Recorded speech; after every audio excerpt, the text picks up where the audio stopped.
Hello there, welcome to another video. So today we're going to be talking about something and I'm going to kind of show you some different things as well. So there's really no exercises in this video, more knowledge based. But what I'm going to be talking about today are vocal onsets. So an onset is the beginning, the starting of our voice, right?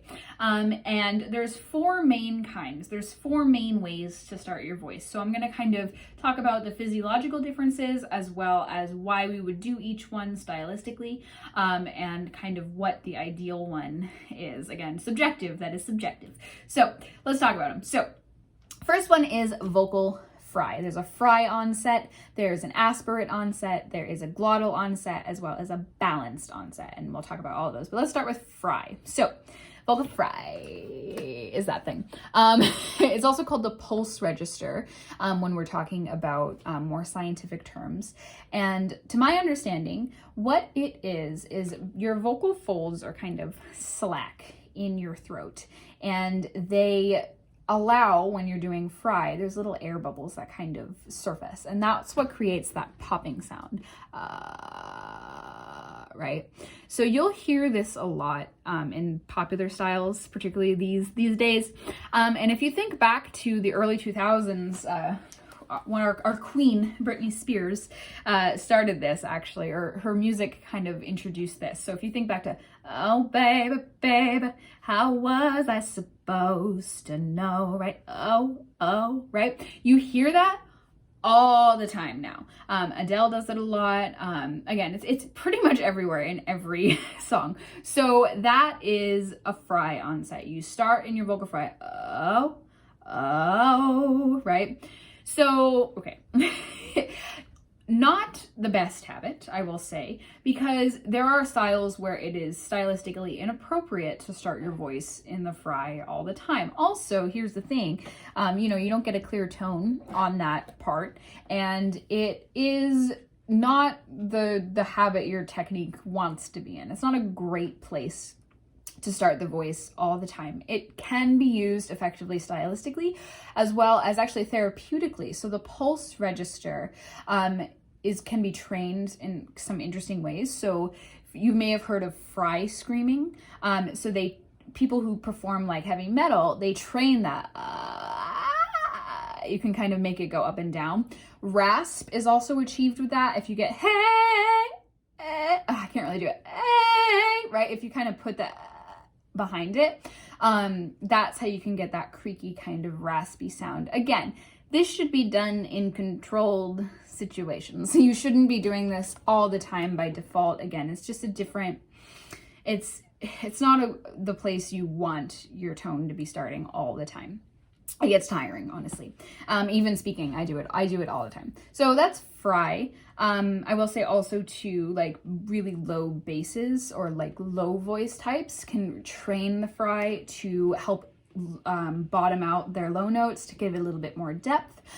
So it is a trainable part of the register, but technically really what you hear a lot of it is fry onsets. You don't really hear a lot of those other kind of extended techniques, if we would say them. So that's a fry. Oh babe, right? Oh babe. There's a lot of examples if you think of, if you hear things on the radio. So fry onset. Next one we want to talk about is the main three is the aspirate, glottal, and balanced onsets. So aspirate onsets, let's kind of open our vocal folds. So these are your vocal folds. They look like your hands or scissors, but no, they are your vocal folds. There's not two sets. I shouldn't do that. There's really only one, but open your vocal folds. So the space between your vocal folds is known as the glottis. So it is not a part, it's not like the epiglottis. Like an air traffic controller. It's not like the epiglottis, which is a part of your throat, the thing that comes down and covers your airway when you swallow food so you don't choke. That's your epiglottis. The glottis is the space between your vocal folds. So it is an opening rather than a physical part, okay? So your glottis is open. Now just go like this, go. That's just air, right? You're just blowing air through your vocal folds. Now, try to start your voice that way. Go, That doesn't work very well, right? You can do it. right? But you feel that moment where the voice kind of hops on. So what you're doing in an aspirate onset is you're starting the air first, and then your vocal folds try to close around that air. There's pressure and force, so it's difficult. So you hear a lot of air first. So that's an aspirate onset. We don't want that unless it's for like some kind of sighing effect. That is really not one you do on purpose a lot, if ever. So now close your glottis. Your glottis is closed now. So can you try just going like this? Say, uh-oh. And I want you, I stole this, by the way, from my choir director, Jeffrey Bors. If you're watching, I'm so sorry. But he did this in choir rehearsal one day, and it's stuck with me ever since. But so close your glottis and go, uh-oh. And observe kind of that popping sensation you get in your throat. Try it. Right? That's your vocal folds going like this. Uh-oh. They're closing. So a glottal onset is something you hear a lot all the time. So the thing about glottals is they can be used as a tool to effectively get a bigger sound. I use it a lot in teaching mixing or belting because, again, it's coordinating the voice to close. It's working on these adduction muscles. So abduction is going away. Adduction is coming apart. Coming together. Coming apart, coming together. So anyway, glottals are okay. The thing is, you don't want to do a glottal all the time because it's exhausting, because your voice would just be going like this. Okay, it's just in and out. It's not really what the muscles are meant to do. So a glottal, uh-oh, uh-oh, uh-oh. You kind of hear that pop, right? Uh-oh. You can feel it too, right? So your glottis is closed. You're starting the air after your glottis is closed, and then your voice opens and closes around that air, and that's what makes the sounds. So you're actually physically closing the glottis before you start your right? You can feel it too. Try it. Just go uh-oh and feel that you're closing your glottis. Ready? Right? So anyway, or again, your boy. I always forget about you dudes. I'm so sorry. I don't sing that low. So yeah, that's a glottal. There are reasons to do this. Again, like I said, I use it for like, ew, ew, ew, ew, ew, ew, ew, ow, ow, ow, ow. It puts our folds in kind of a thicker configuration. So, and again, it helps with that adducting. So I use it a lot to get students to kind of feel their mix. The other thing it can be used for is diction reasons. So diction reasons. So let's see, I'm just going to pull out a piece of music I'm working on right now. What you would want to use it for is if you're beginning a note with a vowel and you want it to be really clear, and kind of emphasize it. It happens in German a lot, sometimes in English. Okay, so here's an example. So we have many hidden starry-eyed, starry-eyed. So if you do starry-eyed, see how it's actually, I went a little flat there. Sorry, everybody. Starry-eyed. See how it kind of right? The vowels are really similar, so it kind of mushes them together. But if you put a glottal there, starry-eyed, it comes out much more understandable. So there are reasons to use a glottal in classical singing. They're mostly for diction. For other styles, you can use them for effect, to help the voice get into a beltier configuration. That's what I use them for.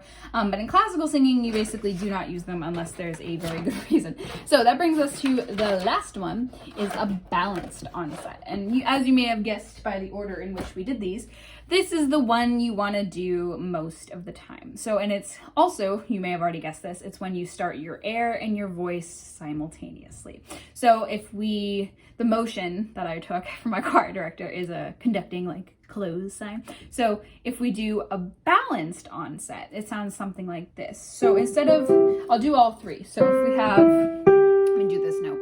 So if we do aspirate, or if we do fry, ow, right, ow, fry, aspirate, ho, ho, I'm exaggerating, that's a whole lot of air, glottal, ow, ow, you hear the pop, and then a balanced, again, when you start the air and the voice simultaneously, ho, ho, So the air, voice is closing together. So it gives you it's healthiest for the voice, honestly. There's lots of debates among what's unhealthy and healthy for the voice. But the fact of the matter is, glottals, you're constantly activating those muscles, constantly re-engaging contact between your vocal folds. So anytime you're vibrating, anytime you're talking or singing, your vocal folds are together. For the most part, there's actually open and closed phases depending on the type of sound you're making. But anyway, getting off track, glottals, they just get exhausting. Again, if you try to do an exercise like, if you try to do that with glottals,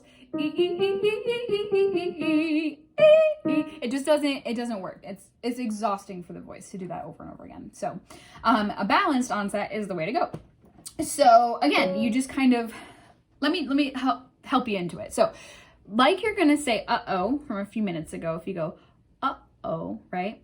So this time, instead of saying uh-oh, pretend like you're gonna say uh-oh, but go, oh no, like you're so surprised and just disgusted by something. So instead of going, uh-oh, go, oh no, right after you breathe. And that's what a balanced onset feels like. So let's try it. So ready?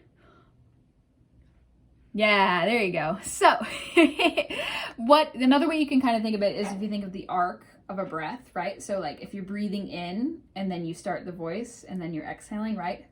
So, oh no, whereas a glottal is a little bit more like, oh no. It kind of just stops, right? Because again, you're completely stopping the air with the closure of your vocal folds, and it builds up a pressure and re-pops them. It's called subglottic air pressure. But anyway, hopefully this video wasn't too convoluted. But those are the 4 different kinds of onsets: fry, aspirate, glottal, and balanced onsets.